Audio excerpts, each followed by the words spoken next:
ሰላም እንደምን አላችሁ የተወደዳችሁ አርሰናል ቤት እየተነሱ ያሉ ጉዳዮችን በስፋት ልንመለከት ነው። ከዝውውር ዜናዎች፣ ከጉዳት ዜናዎች፣ ከቡድኑ አጠቃላይ ሂደት ጋር የአሰልጣኞች አዲስ ውልን በተመለከተም አዳዲስ የሰማናቸው ጉዳዮች አሉ። እንደ አጠቃላይ ደግሞ በብሔራዊ ቡድን ደረጃ የአርሰናል ተጫዋቾች በቀጣይ ቀናት መመልከት እንጀምራለን። የዓለም እግር ኳስ ዋንጫ በሜክሲኮ ካናዳና አሜሪካ አስተናጋጅነት ከነገ ጀምሮ ይደረጋሉ። ስለነዚህ ጨዋታዎች በእነዚህ ጨዋታዎች ላይ ደግሞ የአርሰናል ተጫዋቾች ስለሚኖራቸው ሚና እናነሳለን። ሌሎች አጫጭር ጉዳዮችንም ይዘናል። ጁሪን ቲምበር፣ ቡካዮ ሳካን የተመለከቱ የጉዳት ዜናዎች፣ ስለ ኬፓ አሪዛባላጋ የአርሰናል ሁለተኛ ግብ ጠባቂ፣ ስለ ሜዲካል ስታፉ በአርሰናል በኩል በውድድር አመቱ ምን አይነት ዝውውር ሊያደርግ ይችላል ብዙ ባለሙያዎች እየሰጡት ያለ አስተያየት አለ። ቲየሪ ዳንኤል ኦንሪም በውድድር አመቱ መጀመሪያ ላይ ምን ተመልክቶ እንደነበር አሁን ስላለው ሐሳብና አጠቃላይ ነገሮችን ያነሳባቸው ሐሳቦች አሉ።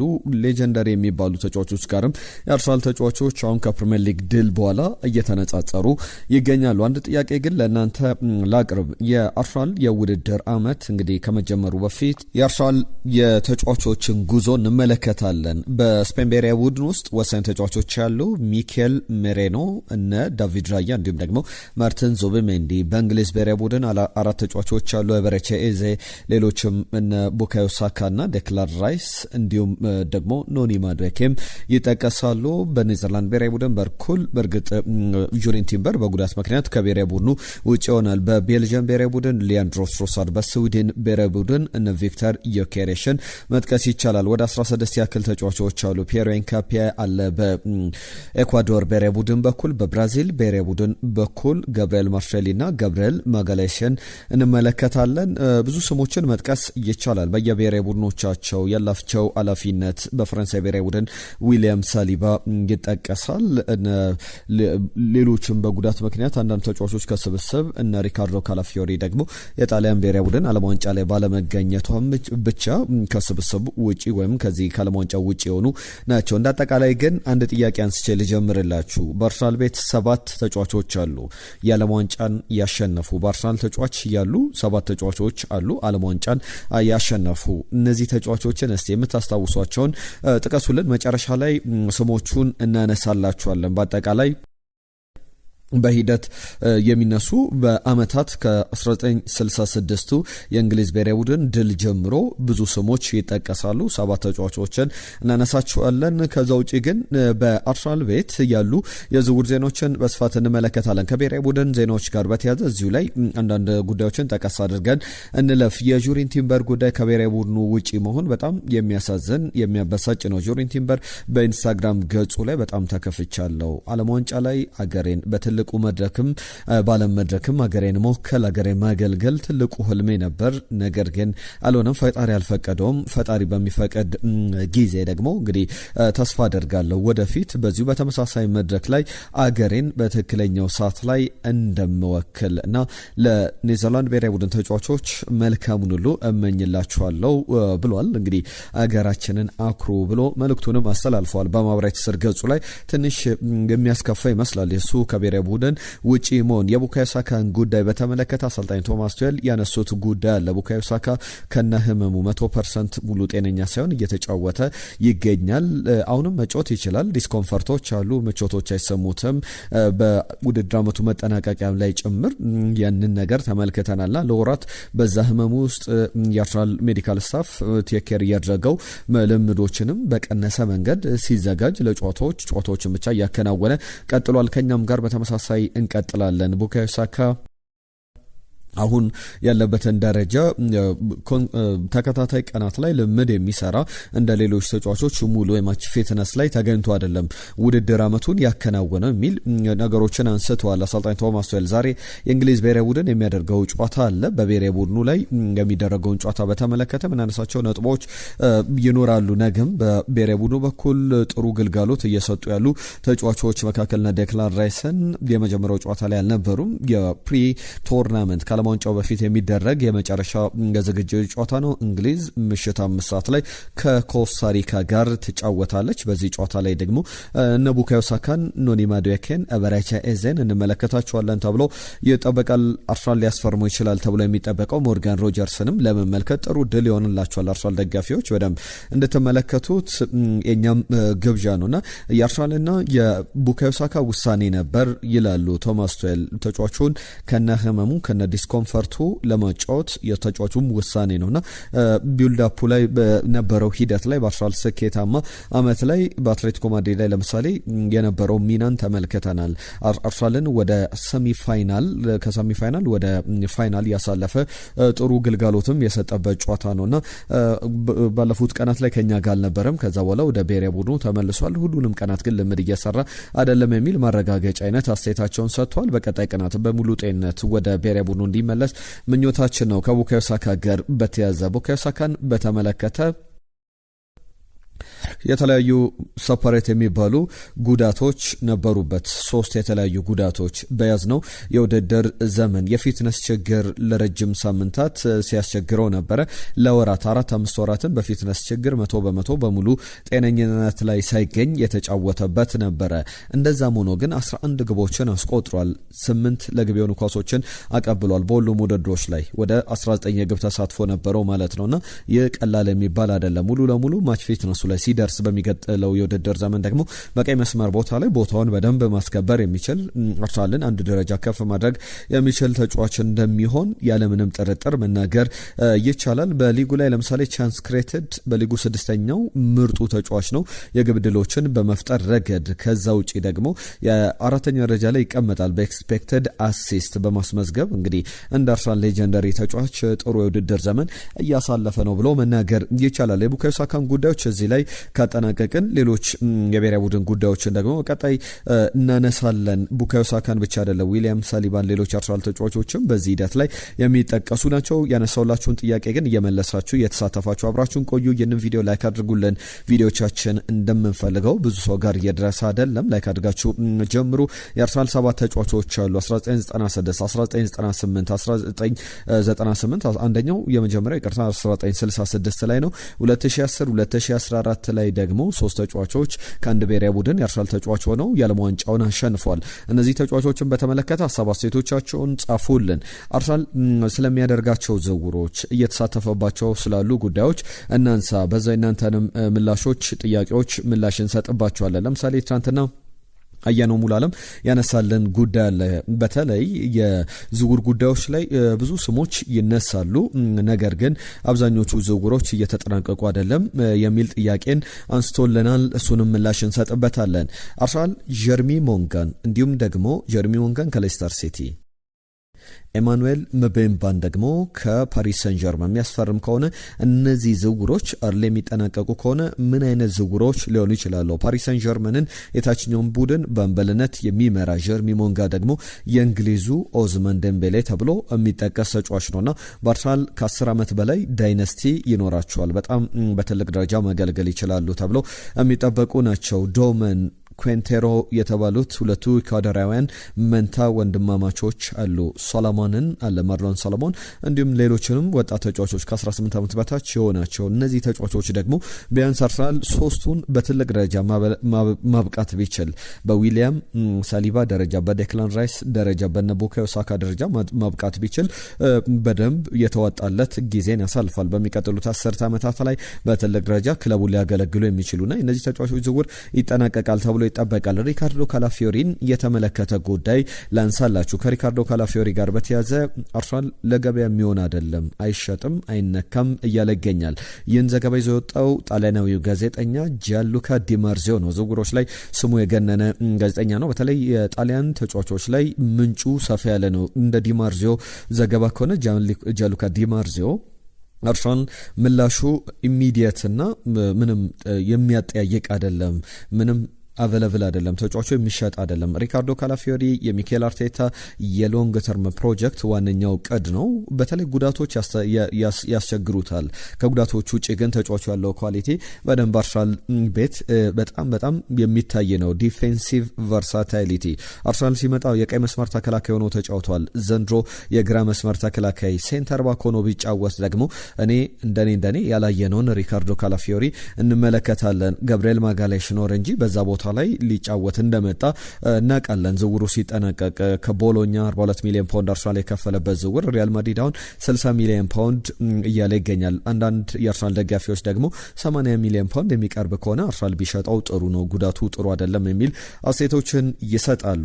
እንደ አጠቃላይ ግን አርሰናል ቦል ፕሌይንግ አቢሊቲ ያለው ፔሱም ፓሽኑም ፐርሶናሊቲው ሜዳ ላይ በደንብ የሚታይ በተለይ በአንደርላፕ ትልቅ ኳሊቲ ያለው ተጫዋቾች ኦቨርላፕ አንደርላፕ በሚያደርጉበት ሰዓት ላይ ተከላካዮችን ይረብሻሉና ትክክለኛ የአርሰናል ተጫዋች መሆን ያለበት ለሚቀጥሉት ዓመታትም የማይነካ የሚሸጥ አይነት ተጫዋች አይደለም ተብሎ ይነሳል። በርግጥ ሪያል ማድሪድ የሪካርዶ ካላፊዮሪን ብቻ ዝውውር አይደለም እየፈለገ ያለው የሌላኛውን ጆስኮ ግቫርዲዮልን ከማንቸስተር ሲቲም ይፈልጋልና ከነዚህ ዝውውሮች አንዳቸው ቦዝ ሴንተር ባክ ሆነው ሌፍት ባክም ሆነው በሁለቱም ቦታዎች ላይ መጫወት የሚችሉ ተጫዋቾችን እየፈለገ ይገኛል። በጣም የተወሳሰበ አይነት የዝውውር እቅድ ይመስላል በሚል እየተሰጡ ያሉ ሀሳቦች አሉ። በቀጣይ የአርሰናል ምላሽን እንደዚህ ካነሳን ምን አይነት ጉዳዮች ሊነሱበት ይችላሉ የሚለውን እናነሳለን። አርሰናል ቤት በተለምዶ እንደ አርሰናል ባህል የምመለከተው ነገር አለ። እነዚህ ጉዳዮች ላይ እናንተ ሀሳብ አስተያየቶቻችሁን ላኩልን። የምታስታውሱት ነገር ካለ አርሰናል በአንድ ወቅት አርሰናልን እምቢ ብለው ገፍተው የወጡ ወይም ወደ አርሰናል እንዲመጡ ተጠይቀው ተፈልገውም ያልመጡ ተጫዋቾች አሉና ከዛ በኋላ አርሰናል ደግሞ አልተመለሰባቸውም። በተለይ የአርሰን ቬንገር አንደኛው ታክቲካል አካሄድ ነው ወይም የአርሰን ቬንገር ዲሲሽን ሜኪንግ ውስጥ የሚካተት ነው። በምሳሌነት ላካትላችሁ አሌክሲስ ሳንቼዝ ከአርሰናል ከወጣ በኋላ በመጀመሪያው ቀን የማንቸስተር ዩናይትድ ልምምዱ ወደ አርሰናል መልሱኝ፣ ዝውውሩን ካንስል አድርጉ ብሎ ነበረ። ነገር ግን አርሰን ቬንገርም ሌሎችም ምርጫቸው አላደረጉትም። አንዴ ልቡ ሸፍቷል፣ እንዲመለስ አልፈለጉም። ሴስ ፋብሪጋስ በጣም ታግሎ ነው ከአርሰናል የለቀቀው። ወደ አርሰናል ለመመለስ ግን በጣም ፍላጎት ነበረው። ነገር ግን ወደ ቼልሲ እንዲሄድ አርሰን ቬንገር ለቀቁት እንጂ በአርሰናል ዳግም ሊያጫውቱት አልፈለጉም። አሌክስ ሶንግ ባክኖ የቀረ ታለንት ነው። ከአርሰናል ሲወጣ አርሰናልን ገፍቶ ነበረ። ወደ አርሰናል እንዲመለስ ደግሞ አልፈለጉትም። እነዚህ ዝውውሮች በአርሰን ቬንገር እንዲመለሱ ያልተፈለጉ ዝውውሮች ናቸው። በቅርብ ዓመታት ደግሞ አርሰናልን ሪጀክት ያደረጉ ተጫዋቾች አሉ። ሁለት ተጫዋቾችን ላንሳላችሁ። የእናንተን ፕሪፈረንስ የእናንተን ምርጫ እንድትነግሩን ነው ጥያቄያችንን የምናስከትለው። ዱሳን ቪያሎቪች አርሰናል ቡድን ግንባታውን በጀመረበት ጊዜ ገና የቻምፒየንስ ሊግ ተሳታፊ አልነበረም። በወቅቱ ዩቬንቱስ የቻምፒየንስ ሊግ ተሳታፊ ነበርና ዱሳን ቪያሎቪች የተጫዋች ወደ አርሰናል እንዲመጣ ሚኬል አርቴታ ቡድኑን ባንተ ላይ ለገንባ ብሎ ጥያቄ አቅርቦለት ነበር። ተጫዋቹ ግን አይሆንም፣ ወደ አርሰናል ሳይሆን መሄድ የምፈልገው ወደ ቻምፒየንስ ሊግ ወደሚሳተፍ ቡድን ወደ ዩቬንቱስ ነው መሄድ የምፈልገው ብሎ ነገሮችን በደንብ ያቀዘቀዘበት አጋጣሚን እናስታውሳለን። በቻምፒየንስ ሊግ እግር ኳስ ላይ ግን አሁን የሚጫወተው አርሰናል እንጂ ዩቬንቱስ አይደለም። አሁን ዳግም አቬለብል ነው፣ ገበያው ላይ ካሉ ስሞች መካከል አንዱ ነው። ሌላኛው ሮድሪጎ ነው፣ የሪያል ማድሪድ ተጫዋች። በተለይ ደግሞ አሁን በጆዜ ሞሪኒዮ ፕላን ውስጥ የሚካተት ተጫዋች አይደለምና ማርኬት ቫሊዩም በጣም ቀንሷል። ከአርሰናል ጋርም ዳግም እየተነሳ አይደለም ስሙ። ነገር ግን በዚህ ክረምት ላይ አርሰናልን ሊቀላቀሉ የሚችሉ ተጫዋቾች በሚል አንዳንድ ብዙሃን መገናኞች ላይ ስሙን እየተመለከትኩት እገኛለሁ። እንደ ድሮ 80 ሚሊዮን ፓውንድ የሚጠራበት ተጫዋች አይደለም፣ ጉዳት ላይ ይገኛል። በእርግጥ ከዓለም ዋንጫ ስብስብ ውጪ ነው። ነገር ግን ሲመለስም ወደ ተለያዩ ክለቦች እንዲሄድ ይፈለጋል። በጆዜ ቅድ ውስጥ ያለ ተጫዋች አይደለምና እነዚህ ተጫዋቾች አሁን ወደ አርሰናል ቢመጡ ብላችሁ ታስባላችሁ ወይስ ደግሞ አርሰናል ሌሎች ስራዎች ላይ መስራት አለበት? እስቲ የእናንተን ሀሳብ አስተያየቶች ጻፉልን። ከአርሰናል ጋር በተያያዘ ዩቬንቱስንና አርሰናልን የሚያገናኝ ሌላ ዘገባ ቱቶ መርካቶ ዌብ ላይ ተመልክቻለሁ። ጋብሪኤል ጀሱስን የተመለከተ ነው። ዱሳን ቪያሎቪችን እንዲተካ በዩቬንቱስ ከሚፈለጉ ተጫዋቾች መካከል አንዱ ነው። ሌሎችም ስሞች አሉ። በእርግጥ ጋብሪኤል ጀሱስ ብቻ አይደለም። አሌክሳንደር ሶርለዝ ከአትሌቲኮ ማድሪድ በጣም ከጫፍ የደረሰ ዝውውር ነው። ከዛ በተጨማሪም ግን በዲየጎ ሲሞኔ ቡድን ውስጥ ያለው ሶርለዝን ብቻ ሳይሆን ኒኮላስ ጃክሰን የዩቬንቱስ የቀድሞ ተጫዋች የነበረው በአጭር ጊዜ በውሰቱል በዩቬንቱስ የተመለከት ነው። አሁን በተጠናቀቀ የውድድር ዘመን በቶትናም ሆትስፐር በፕሪሚየር ሊጉ ላይ ያሳለፈው ረንደል ኮሎማኒም በዚህ አጥቂ ስፍራ ላይ ከታጩ የዱሳን ቪያሎቪች ተተኪዎች መካከል አንዱ ነው። 20 ሚሊዮን ፓውንድ ገምቶታል ገብርኤል ጀሱስን። ነገር ግን የኬነን ይልዲዝ መደራደሪያ አድርጎ ቢያቀርበው ጥሩ ይመስላል። ኬነን ይልዲዝን በተመለከተ ትናንትና ያነሳናቸው ጉዳዮች ነበሩ።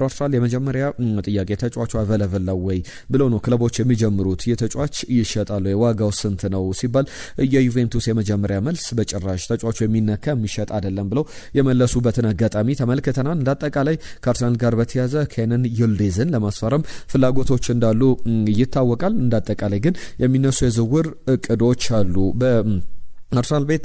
ሌላኛው የሚኬል አርቴታ ሀሳብ፣ አንዳንድ ሰዎች በሚኬል አርቴታ ጥያቄ በጣም ተደንቀዋል። ጥያቄው ለአርሰናል ቦርድ ቪኒ ጁኒየር ወደ አርሰናል ይምጣ፣ ትልቅ ፒስ ወይም ደግሞ አርሰናል ቤት አሁን የጎደለው የቪኒ ጁኒየር መምጣት ብቻ ነው በሚል ጥያቄ አቅርበዋል። ሪያል ማድሪድን አንሰትል የሚያደርግ ተጫዋቹንም በተለይ ደግሞ የመደራደር አቅሙን ከፍ የሚያደርግ ሪያል ማድሪድም የተጫዋቹን ጫና በተለይ ተጫዋቹ 1 ዓመት ብቻ ቀሪ ኮንትራት አለው ውል አራዝም ሲባል ነበረ። ውሌን አላራዝምም ብሎ ከሪያል ማድሪድ ጋር እንግዲህ ለረጅም ጊዜ ድርድር ላይ ሳይስማሙ አመቱን ያጠናቀቁበት ነበር። ከዓለም ዋንጫ በኋላ በተለይ ዓለም ዋንጫ ላይ የሚያሳየው ብቃት ለቪኒ ጁኒየር በቅርብም በነበሩ የብራዚል ብሔራዊ ቡድን ጨዋታዎች ላይ ግብ አስቆጥሯል። ያንንም በደም እንደ ትልቅ መደራደሪያ ይጠቀምበታል። አርሰናል ግን ምን ያክል ገንዘብ ሊከፍልበት ይችላል? ቢያንስ እስከ 150 ሚሊዮን ፓውንድ ድረስ ሊጠየቅበት የሚችል አይነት ዝውውር ነው። ሪያል ማድሪድ በእርግጥ ከዛም በላይ ይጠይቅበታል። ቪኒ ጁኒየር ወደ አርሰናል የአርሰናል ቦርድ እንዲያስብበትና የአርሰናል ስራ አስፈጻሚ እንዲወስን ሚኬል አርቴታ ጠይቋል የሚል እንደ ተች ላይ ኔክስ ላይ የተመለከትኳቸው ዘገባዎች ያሳያሉ። ተደጋጋሚ ጉዳዮች በስፋት እየወጡ ይገኛሉ። ዳቪድ ኦርነስቲን አንድ ዘገባ ይዞ ወጥቶ ተመልክቻለሁ። ከአርሰናል ጋር በተያያዘ በጣም ታማኒ ከሚባሉ ጋዜጠኞች መካከል አንደኛው ነው። ይህ ዘገባ አርሰናል እንደማስበው ከሆነ በክረምቱ በጣም ብዙ ዝውውሮችን ላያደርግ ይችላል። ነገር ግን አይን የሚይዙ ኢካቺንግ ቢዝነስ በጣም ትልልቅ ስሞችን ወደ አርሰናል ሲመጡ ልትመለከቱ 2-3 ተጫዋቾችን ልትመለከቱ ትችላላችሁ የሚል ሀሳቦችን አንስቷልና በቀጣይ ጊዜያት ላይ ትልቅ ምላሽ የሚፈልጉ ጉዳዮች ናቸው። ቪኒ ጁኒየር በአርሰናል ቤት እንመለከተዋለን። ሌሎች ጉዳዮችን ላንሳ። ከአርሰናል ጋር በተያዘ ከፓሪዝ አባላጋ ከአርሰናል የሚለቅ ከሆነ ኮንስታንቲኖስ ቲዞላኪስን ለማስፈረም አርሰናል ፍላጎት አለው። ኮንስታንቲኖስን ለማስፈረም ይህ የኦሎምፒያኮስ ግብ ጠባቂ ነው።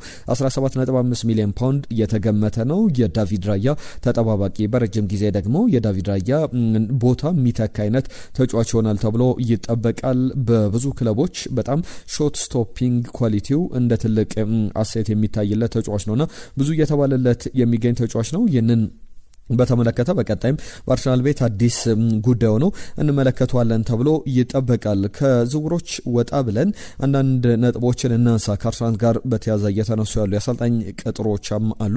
ከጋብሪኤል ሄንዜ ጋር በተያዘ በአርሰናል የውድድር ዘመን ምን አይነት ጊዜን አሳለፈ? ጋብሪኤል ሄንዜ በተለይ ኦፈር የሚያደርጋቸው ኳሊቲዎች አሉ። በአርሰናል ቤት መከላከሉን በጣም አሻሽሎታል ተብሎ ይነገርለታልና አርሰናል አዲስ ኮንትራት ሊያቀርብለት እንደሆነ እየተነገረ ይገኛል። የቀድሞ የማንቸስተር ዩናይትድ፣ የሪያል ማድሪድ፣ የአርጀንቲና ብሔራዊ ቡድን ተጫዋች ጋብሪኤል ሄንዜ በጣም ልበ ሙሉ የሚባል ተጫዋች ነበር። አሁን በአርሰናል መልበሻ ቤት ያንን ኳሊቲ መጨመር የቻለ ነው። ቴሌግራፍ ላይ የተመለከትኩት ዘገባ ነው። የጋብሪኤል ሄንዜን የውድድር ዘመን እንዴት ተመለከታችሁት? በአርሰናል የመጀመሪያ ዓመቱ ላይ በጣም ጥሩ ግልጋሎት እንደሰጠ ማንሳት ይቻላል። ቴሪ ዳንኤል ኦንድሪ አንድ ጉዳይ ያነሳል። የውድድር ዓመቱ ሲጀመር 2025-26 ላይ ተናግር ያለው አርሰናል የግድ ይህንን ዋንጫ መብላት አለበት፣ መብላትም ብቻ ሳይሆን ያሸንፋል ፕሪሚየር ሊግን ብዬ በልበ ሙሉነት ተናግር ያለው ያለምንም ፍርሃትና አሁንም አርሰናል በዚህ ጊዜ ላይ እንደዚህ ስኬታማ የሆነው ታይምሊ ኢንቨስት ማድረጉ ነው። ፋይናሊ አርሰናል ትክክለኛ ኢንቨስትመንቶችን በትክክለኛው መንገድ ላይ ማድረጉ ነውና በዚህኛውም የክረምቱ የዝውውር መስኮት ላይ አርሰናል ያንን እያደረገ መቀጠል አለበትና ያንን ስኳድ ማስቀጠል ይኖርበታል የሚሉ ሀሳቦች በስፋት እየተነሱ ይገኛሉ። በቀጣይ ጊዜያትም የአርሰናል እድገትን እንመለከታለን። ከአርሰናል ጋር በተያዘ አንድ ባለሙያ ሊቀጥር እንደሆነ ተሰምቷል። ከዚህ በፊት በኦሊምፒክ ላይ አጭር ርቀት ሯጭ ነው፣ ስፕሪንተር ሆኖ ሲወዳደር የኦሎምፒክ ተፋላሚ ሆኖ ተመልክተነዋል። በአርሰናል ቤት ደግሞ የፈርስት ቲም ዶክተር ሆኖ ሊቀጠር ይችላል። ዋናው ዶክተር ዘፋር ኢቅባል መሰናበታቸው ይታወቃል። በተለይ አርሰናል በጉዳት በጣም ሲታመስ ነበረ። ሁሉም ተጫዋቾች ምናልባት ዴክላን ራይስ፣ ምናልባት ሉዊስ ስኬሊን ልንጠቅስ እንችላለን። እያንዳንዱ ተጫዋች ግን በጉዳት ምክንያት ከውድድር ውጭ ሆኖ ከጨዋታዎቹ ውጭ ሆኖ 10 ጨዋታ 15 ጨዋታ ያለፋቸው በርከት ያሉ ተጫዋቾች አሉ። ብዙ ጨዋታዎችን ያለፈው ቡድን ነው። በአርሰናል እንዳጠቃላይ በፕሪሚየር ሊጉ ራንኪንግ ላይ ብናስቀምጠውና እንዳጠቃላይ አንድ ባለሙያ ለመቅጠር ወስኗል። በኖቲንጋም ፎረስት 3 የውድድር ዘመን፣ በአስቶን ቪላ ደግሞ ያለፉትን 2 የውድድር ዘመኖች በዚሁ በተመሳሳይ ኃላፊነት ላይ የሰራ ባለሙያ ነው። አርናልዶ አባራንቴስ ይባላል። የባለሙያ በአርሰናል ቤት የቪላ ሄድ ኦፍ ሜዲካል ሆኖ ሲሰራ ነበረ ባለፉት 2 የውድድር ዘመናት። የውድድር ዓመቱ መጠናቀቂያ ላይ አሁን ተጠናቋል። የውድድር ዓመቱ በእርግጥ የክለቦች ኮንትራት ጁን 30 ላይ አሰልጣኞችም የተጫዋቾችም ኮንትራት ብዙ ጊዜ የሚጠናቀቀው ጁን 30 ላይ ነው። ከጁን 30 በኋላ ደግሞ ይህ ባለሙያ ወደ አርሰናል ይመጣል ተብሎ አርሰናል ይህንን ባለሙያ ለመቅጠር እንቅስቃሴ ላይ እንዳለ የሚያሳዩ ዘገባዎችን ተመልክተናል። ቅድም የዓለም ዋንጫን ጉዳይ ሳነሳላችሁ ነበረ። በአርሰናል ቤት ተጫውተው የዓለም ዋንጫን ያሸነፉ ተጫዋቾችን እስቲ ጥቀሱልኝ ስል ነበረ። 7 ተጫዋቾች አሉ። የእንግሊዝ ብቸኛ የዓለም ዋንጫ ትልቁ ድሏም ነው 1966 ላይ በጎርጎሮሳውያን አቆጣጠር ጆርጅ ኤስታም የአርሰናል ተጫዋች ሆኖ ዓለም ዋንጫን ያሸነፈ ተጫዋች ነው። የመጀመሪያው ተጫዋች ነው፣ ባለታሪክም ነው። ከዛ በኋላ ደግሞ ኤማኑኤል ፔቲ 1998 ላይ በፈረንሳይ ብሔራዊ ቡድን፣ በተመሳሳይ በዛ ዓመት ፓትሪክ ቪየራ 1998 ላይ ከፈረንሳይ ብሔራዊ ቡድን ጋር ዋንጫውን ሲያሸንፉ የአርሰናል ተጫዋች እንደነበረ እናስታውሳለን። ሴስ ፋብሪጋስም 2010 ላይ፣ ፔር መርሳከር 2014 ላይ፣ መስቶ ኦዚል እንዲሁም ደግሞ ሉካስ ፖደልስኪ በጀርመን ብሔራዊ ቡድን 2014 ላይ የዓለም ዋንጫን እያሸነፉ ተጫዋቾች ናቸው ካላችሁ በትክክል መልሳችኋልና ከልብ እናመሰግናለን ስለተሳትፏችሁ። ነገም በስፋት ሌሎች ጉዳዮችን የዓለም ዋንጫ ሀሳቦችን ይዘን የምንመለስ ነው የሚሆነው። ፓትሪክ ቪየራ አንድ ጉዳይ ያነሳል። ፍራንክ ለቦፍ ወይስ ደግሞ ዊሊያም ሳሊባ? ለእኔ ዊሊያም ሳሊባ የተሻለ ተጫዋች ነው ይላልና ቤስት ሴንተር ባክ ነው፣ በዘመኑ ያለ ምርጡ ተጫዋች ነው በሚል ያስቀምጣል። ከአርሰናል ጋር በተያያዘ ብዙ ትችቶችን ስንሰማ ነበር። አንድ ጉዳይ አነሳላችኋለሁ። ከዛ አስቀድሜ የእናንተን ሀሳቦች ላስተናግድ። ትናንትና ክሩፒየ ወይስ ደግሞ ኬነን ይልዲዝ የሚል ጥያቄን ሳቀርብላችሁ ነበረ። ኬነን ይልዲዝ ይሻላል ያለን አድማጫችን ጌትነት የተባለ አድማጫችን ነው። ሁለቱም ተጫዋቾች በተለያዩ ቦታዎች ላይ ኤድሪያ ሰፋ የጻፈልን መልእክት ነውና የተለያዩ ቦታዎች ላይ የሚጫወቱ ተጫዋቾች ናቸው። ትናንትና አንስተናል። በተለያየ ቦታዎች ላይ በእርግጥ ኬነን ይልዲዝ 10 ቁጥር ቦታ ላይ በተደራቢ አጥቂነት እንዲሁም የግራ መስመር አጥቂ ሆኖ መጫወት ይችላል። ጁኒየር ክሩፒ ደግሞ 9 ቁጥር ቦታ ላይ ተደራቢ አጥቂ እንዲሁም ደግሞ የመስመር ተጫዋችም ሆኖ ቨርሳታይል ሆኖ መጫወት ይችላል። ነገር ግን እኛ እንደ ቦታቸው ያነጻጸርናቸው እንደ ቦታቸው ሳይሆን የትኛው ተጫዋች ቢመጣ የተሻለ አርሰናልን ኳሊቲ ያሳድጋል በሚለው ነው። ሌሎችም ሀሳቦች መጥተውልናል። ሀበሻ በትክክል ምላሽን የሰጠንን አስተያየት እንተገብራለን፣ እናስተካክላለን። አህመድ ከጅቡቲ የጻፈልን መልእክት አለ። እንደኔ ክሩፒ ይሻላል፣ ሊጉን የለመደው ተጫዋች ነው፣ አሪፉ እሱ ይመስለኛል። ይልዲዝም ጥሩ ተጫዋች ነው፣ ሊጉን ግን ክሩፒ ለምዶታል። ስለዚህ እሱ ቢመጣ የተሻለ ይመስለኛል። የአርሰናል ቀጣይ ዓመት ተፎካካሪ ዩናይትድ ይመስለኛል። ማይክል ካሪክ ጥሩ አደረጋቸው፣ ጥሩ ስኳድ ግን እንዳለው በተለይ 1-3 ፈራሚ የሚያገኝ ከሆነ ለአርሰናል ትክክለኛ ስጋት የሚሆነው ማንቸስተር ዩናይትድ ነው የሚል ሀሳቡ ልኮልናል። መልካሙ የጻፈልን መልእክት አለ። ኬነን ይልዲዝ የተሻለ ዝውውር ነው ብሎናል። ተሾመ ኃይሌ ኬነን ይልዲዝን ማስፈረም ቢችል ደስ ይለኛል። በቀጣይ ዓመት የዮኬሬሽ ቁጥር ወደ 9 ሊቀየር እንደሚችል እየሰማው ያለው ይመስለኛል። ነገር ግን በአርሰናል ቤት 9 ቁጥር ገደኛ አይደለም ብሎናል። ክሩፒያን በተመለከተ አስፋው የበለጠ አስፈላጊያችን ነው ከኬነን ይልዲዝ የተሻለ ብሎናል። የሱፍ የጻፈልን መልእክት አለ። የሱፍ መሐመድ ሰላም ቤተሰቦች እንዴት ናችሁ? ሞርጋን ሮጀርስ ቢፈርም ጥሩ ነበረ ብሎናል። ዳዊት ዴቭ ድምጽን ወዷለው ብሏል። አመሰግናለሁ። ክሩፒየ በጣም ትልቁ የዓለማችን ጊዜ ምርጥ ተብሎ ሊትል ጎት ነው ብሎታል እና ክሩፒየ ቢመጣ የተሻለ እንደሆነ ዳዊት ሀሳቡን ጽፎልናል። ሰውየው የተባለ አድማጫችን ደግሞ የጻፈልን መልእክት እንደኔ ክሩፒ የተሻለ ነው የሊጉ ልምድ ስላለው ብሎናል።